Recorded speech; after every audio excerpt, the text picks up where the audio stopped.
आता आपण बघूया की या बजेट नंतर कुठल्या गोष्टी महाग होतील आणि कुठल्या गोष्टी या स्वस्त होतील.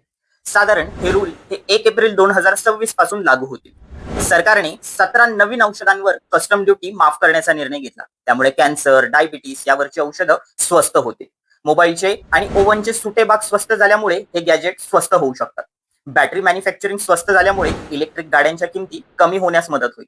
त्याचप्रमाणे सीएनजी, बायोगॅस, टीव्ही, फ्रीज, भारतात बनवलेले कपडे, सौर ऊर्जा उपकरणे, चामडी वस्तू, त्याचप्रमाणे परदेशात शिक्षण घेणे हे काही अंशी स्वस्त होणार आहे.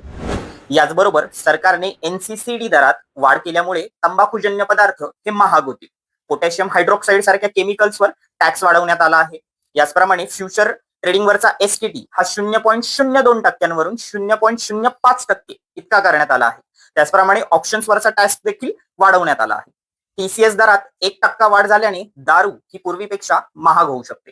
भेटूया पुढच्या व्हिडिओमध्ये. आपण सगळेजण सोबत शिकू आणि सोबत पुढे जाऊ. धन्यवाद.